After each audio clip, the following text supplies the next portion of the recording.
Hey, what's up people? Today I'm super excited because I'm going to show you 3 new Boker knives that I have just acquired, and also all of these 3 knives have just been released, so they are very new on the market still.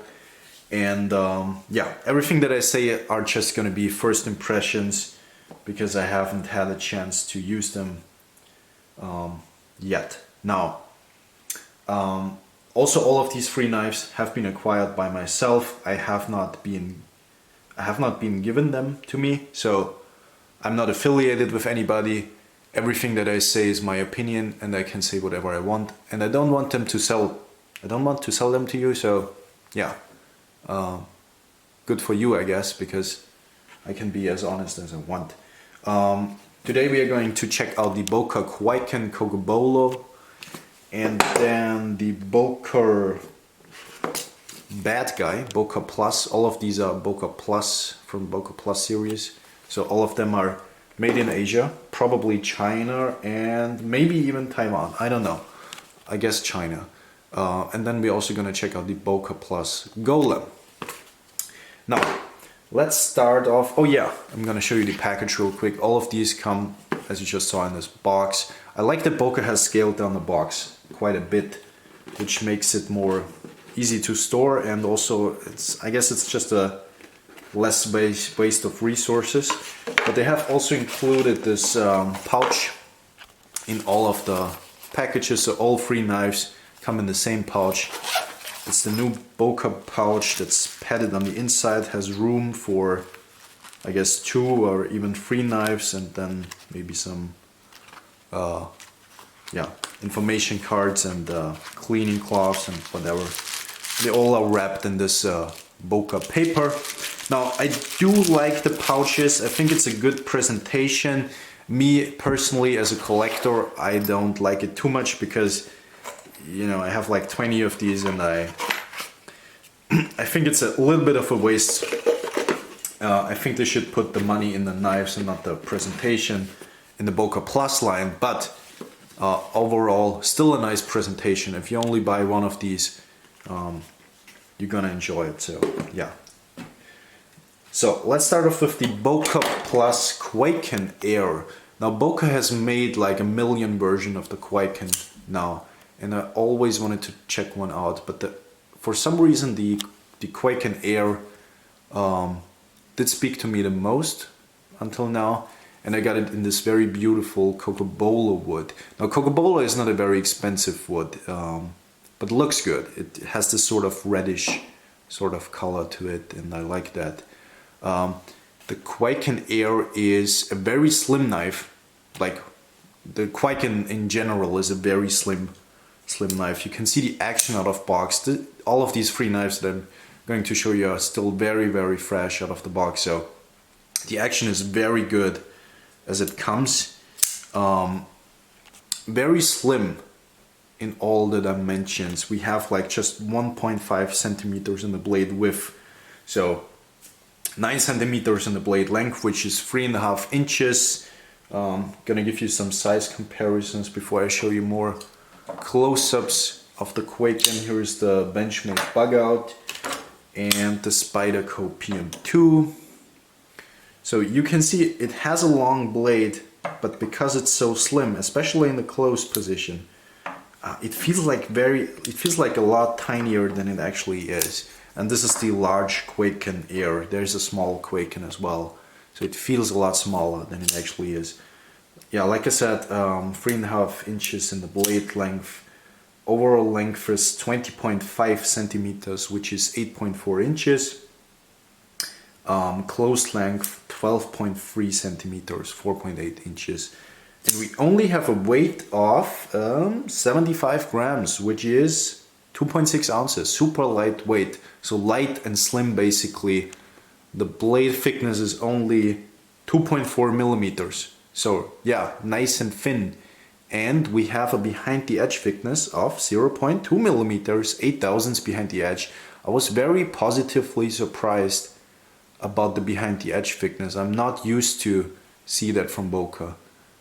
Deep carry pocket clip, recessed screws, very rough machining. on the liners here. I'm used to that from Boker actually, but yeah, you can see the liners are milled out. The liner lock itself stands very secure, so it's not an early lockup, which I do prefer that myself, but I know some people don't. Some people like these really early lockups. Let's put these guys aside here. Yeah, the action is really good. Like I said, the edge itself seems to be not the greatest, to be honest. I can actually put my finger on here and press it into the knife without cutting myself. As you can see, this is not a very sharp knife. This is not a sharp knife at all. So I hope this is the only one that comes like that. I'm not super happy with the edge. But apart from that, the edge seems to be symmetrical. You guys zoom in, symmetrical. Also the tip seems to be symmetrical. It's just not super sharp. So yeah, maybe mine was ground just before the lunch break by Eric, and you know how much Eric likes his lunch break, so I'm just kidding. Yeah, sometimes Boker does mess up. They sometimes do have a little bit of problems with the edges, but a lot of other companies have as well, so you can't be super critical. Apart from the edge that's not sharp at all, the knife seems to be fine. Yeah, very nice detent. I don't think we can shake the blade out of the handle, so that's a good thing as well. Yes, like I said, some people don't like the late lockups, but yeah, it's nice and secure. I think that's the most important thing. We have internal stop pins, and that's kind of a theme today. So no stop pin here, but on the blade, so the stop pin actually rotates with the blade. Obviously this runs on bearings, and it's also a Lucas Burnley design. Lucas Burnley has been a very successful designer in the last couple of years, and the Kwaiken is probably the most well-known Burnley design, and for good reason. You have this very slim gentleman design with the long cutting edge and the upswept tip. It's not the most practical tip because you don't have that much control, but if you cut food and small packages, this is just enough. Yeah, very gentleman style knife. Yeah, showed you the deep carry pocket clip. Obviously this is gonna show a little bit in the pocket because it's stainless in this version. Yeah, they also make a ton of different versions with the Kwaiken Air, and like I said, a small and a large one, and the large one already feels a lot smaller than it actually is. Yeah, retail price is 89.95 euros. Yeah, it seems to be alright. We will see how the quality is over time. Like I said, these are just my first impressions, so I can't say everything about the knife just yet. Blade centering is perfect. Lockup is solid. I don't have blade play at all with this knife. So yeah, overall I'm pretty satisfied with the Kwaiken. Like I said, the edge should be a lot sharper in this price range, or for any knife, you know. Sending out a dull knife to a customer is not a thing that I like to see. Now, I already mentioned, I'm not sure if I already mentioned VG10 steel on this one. So yeah, the next knife is a super interesting one. It's the Boker Plus Bad Guy.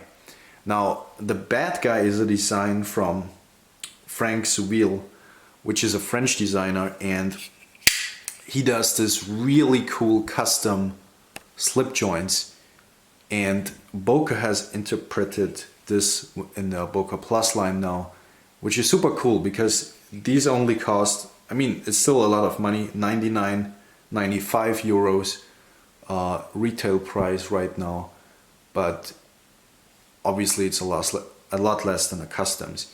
And the execution of Boker is pretty good, I have to say. We have a very wide, crazy blade, so very nice clip point with a really intensive belly in the front, and a nice swedge on the top. I like myself some nice swedges, and the swedge is pulled all the way through to the tip. I like to see that. Here you can see the logo of the maker. Sorry for the reflecting light. Super thinly ground blade. We have a blade stock thickness of 3.7 millimeters, so kind of thick actually. But because the blade is so wide, they have grounded super thin. I've measured in the back 0.27 millimeters, which is 10 thousandths, and here in the front with the belly where the blade stock is thinner because it tapers, we have 0.15 millimeters, 6 thousandths behind the edge. Super crazy thin. My calibers may not be the most accurate, but I can still feel that this knife is ground really, really thin.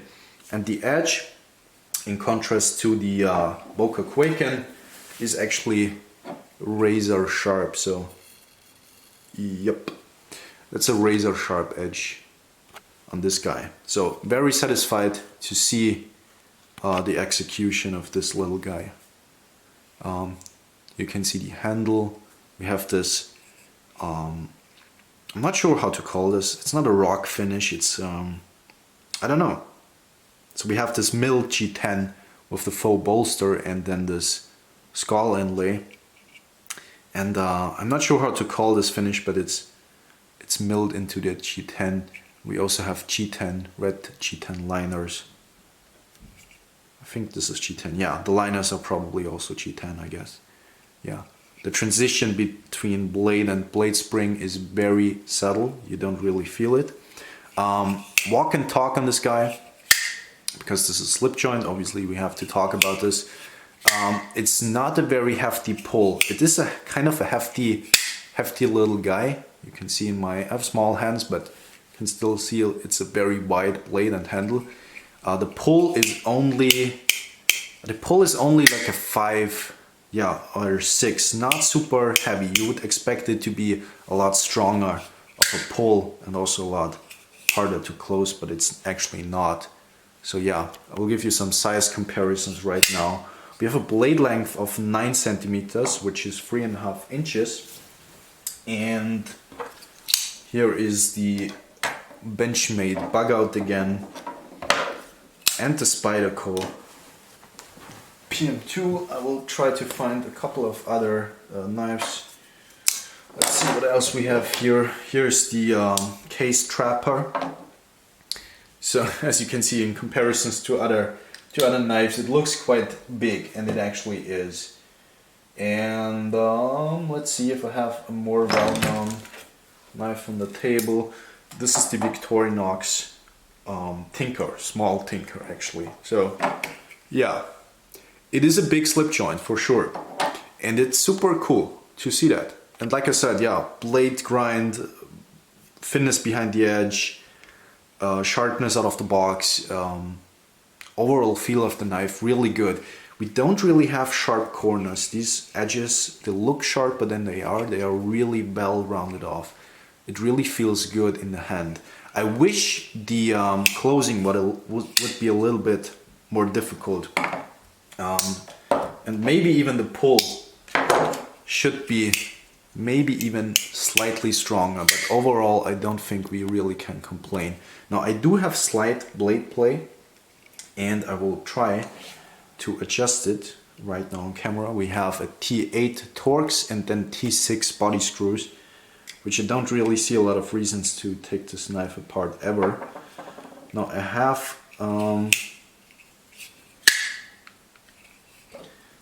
have not tried to adjust the pivot before this video, but no, it seems like I am not able to adjust the blade play. So we have ever so slight blade play side to side, obviously up and down. This is a slip joint, so there is not really play, but you can feel the spring. And yeah, so slight blade play on this one. Blade centering is perfect out of the box, and yeah, quality wise this seems to be really good. Overall length is 20.8 centimeters, which is 8.1 inches. Close length 12 centimeters, so 4.7 inches. And yeah, the other specs I already gave to you. So yeah, I'm really excited about this knife. Super cool design. And I think this is a very bold move for Boker to release something like this. And I think it's also gonna work out really well for them. This is probably gonna be one of the best-selling Bokers this year, for sure. And yeah, beautiful, beautiful blade shape. It's gonna be interesting how that aggressive front of the blade is going to perform, but I think it's very nicely done. And also the edge, like I said, it's not just razor sharp, but it's also very symmetrical, very well done edge. The tip is also symmetrical, so yeah, no problems here. Super well executed knife, except maybe the blade play, the ever so slight blade play, and that the pull could be a little bit harder, but that's obviously preference. Some people don't like the harder pulls. I actually do prefer myself a little bit of a harder pull, but yeah. So yeah, that's the Boker Plus bad guy. And now for the last knife, I was also very excited about this one when I saw it. This is not from any designer that, at least I don't know the designer, but I think this is a Boker in-house design, but it looks very well designed actually. And again, we have that same theme then with the bad guy. We have this very intense belly in the front and the tip raised up a little bit, so this is like a trailing point blade shape, I guess. Very high tip, also again very long swedge. This is a ball bearing knife, a knife that runs on ball bearings. Very well centered. Action is good. It's not something crazy, it's mediocre, I would say. The disengagement of the liner lock is very sharp. This corner right here on the liner itself, really sharp. Not really pleasant to fiddle with this knife for right now. Maybe this will change as I break it in more. But yeah, I do really enjoy this design. I think it's a super cool, super interesting blade shape. Not something that we are used to see that often. Also the handle works together well with the overall design. Again, a very wide blade. I will give you a size comparison once again with the Benchmade bug out and the Spyderco PM2. And because I have these two knives on the table, so you get the size comparison with these two guys. Again, a blade length of 8.8 centimeters, 3.4 inches. So all of the knives that I just showed you are in the similar size range in terms of blade length and overall length. 20.5 centimeters overall, 8 inches, and closed it's 11.7 centimeters, which is 4.6 inches.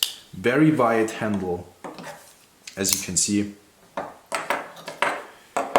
And not very thick though, not overly thick at least. We have the steep carry pocket clip with recessed screws like on the Boker Kwaiken Air. And this milling on the G10 is not very aggressive, so it goes in and out of the pocket just fine. I think it's also a G10 backspacer with a very large lanyard hole. We have T10 body screws and the T8 pivot screw.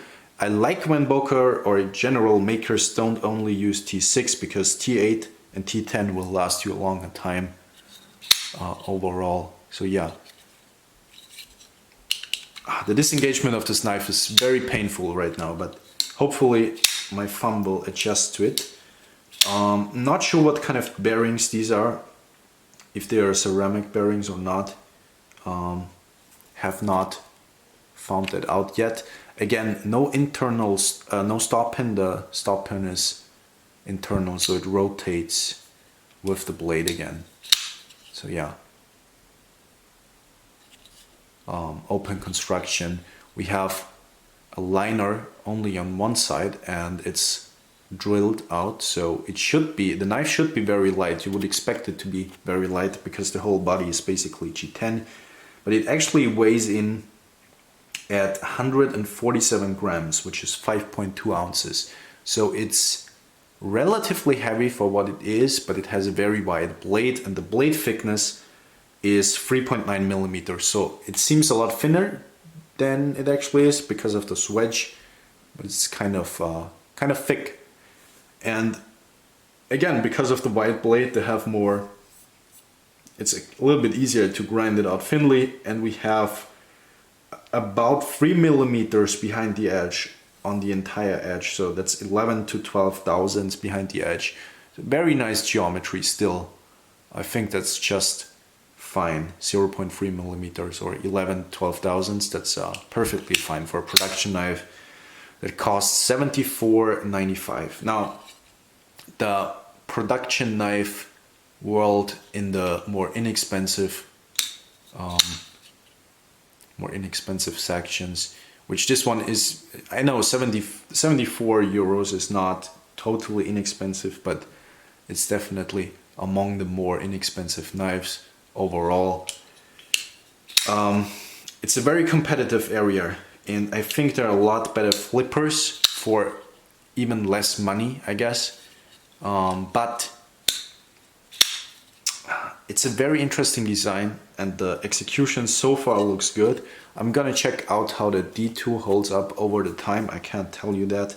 And also I'm interested if that liner lock will hold up over time. So far, as you can see, we have a relatively early lockup, but still relatively secure as well. And like I showed you, blade centering is perfect. Quality overall feels really good, not exceptionally well. The edge out of box is also, like on the bad guy, razor sharp. I do like to see that. Yeah. So we'll get all of these guys in frame again before we wrap this up. Yeah, excited for all three of these new Boker releases. Like I said, I'm not affiliated with anybody, so I don't have to make a good video about these. I just wanted to show them because there is not a lot of information on YouTube about these knives yet. I'm not sure if I mentioned the weight on the bad guy. I think I forgot that. It's 152 grams, 5.3 ounces, so also not the lightest knife, but for the size range, for the width of this blade we have, for the width of the knife in general, which is, I think the blade is like 3.7 centimeters wide, so super wide blade. It's fixed blade territory for sure. Yeah, I'm not sure. I think this one is my favorite in terms of the quality. It feels very different and I'm very excited because I have seen the customs from this guy, and the bad guy is a good name also. So I like this quite a bit. If you like slip joints and if you want something very different, this is pretty cool. Yeah, the Golem, we have to see if this can hold up over time, how good the quality is. We will see how good the D2 of both of these guys is, but yeah. So far it's alright. It's not the best knife that I've seen for the money, but yeah, I do like the design quite a bit. And then the Boker Kwaiken Air. Yeah, like I said, should be sharper out of box, but also a good design. Lucas Burnley is definitely a skilled designer. Keep saying definitely, apologize to you guys. So yeah, before the video gets too long, I will end it right here. Hope this gave you a little bit of a closer insight on all of these guys. And yeah, I will maybe do more videos about them in the future, but I usually take my time, so don't expect me to put out a full review in the next couple of weeks. It's just very unlikely. So yeah, thank you guys for watching, and maybe we will see each other in another video. Goodbye, people.